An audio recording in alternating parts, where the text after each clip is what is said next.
avoid unnecessary borrowing. Ask yourself, why am I borrowing in the first place? What is that is so urgent that I should borrow for? In most cases, we are borrowing for simple things.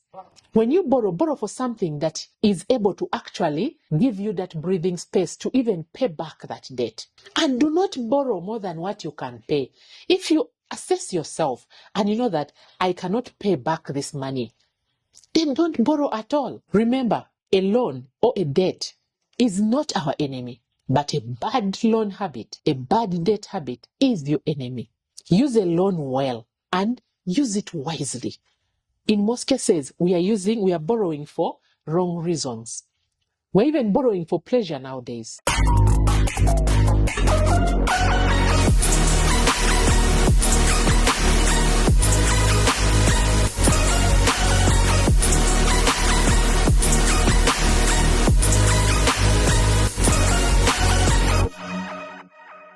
How do you manage your debt?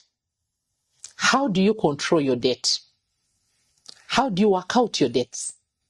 Or do you even have debts? Because if you do, then you should be able to learn how to manage that debt. Not all debt is bad, by the way. But high interest debt is a very big danger to your life. Pay it down slowly, or pay it using methods like starting from the smallest balance or the highest interest rate debt. If you don't adopt this and get to find a way of managing your debt, you're always going to be going through the same thing. So how then are you going to manage it?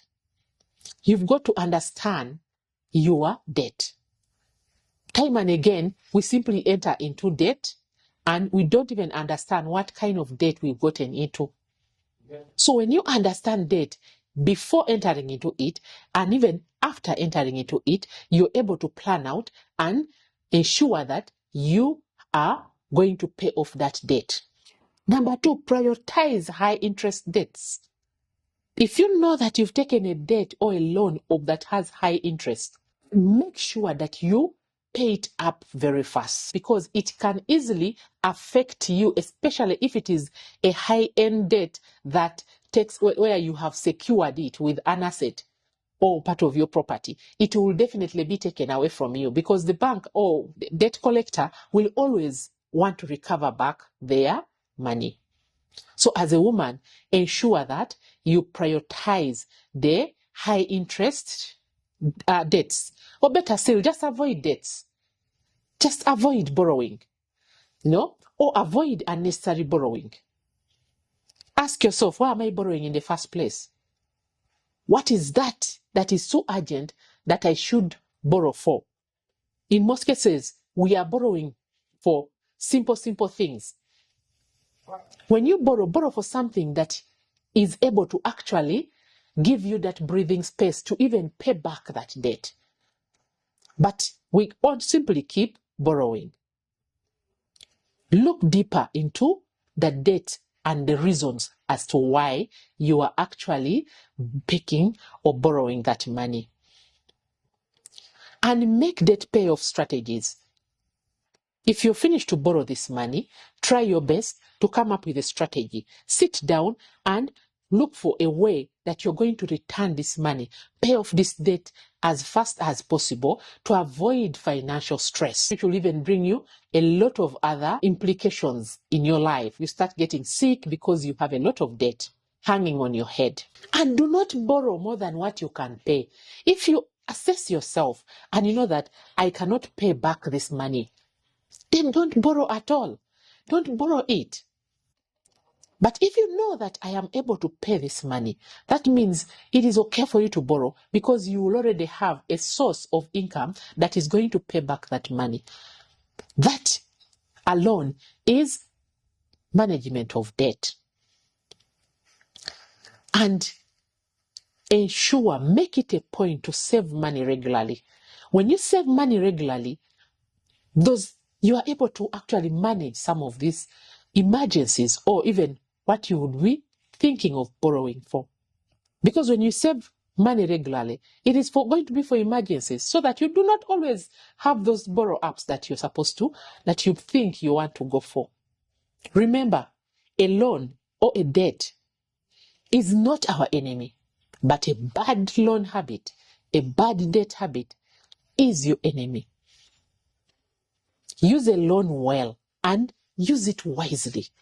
In most cases, we are borrowing for wrong reasons. We're even borrowing for pleasure nowadays.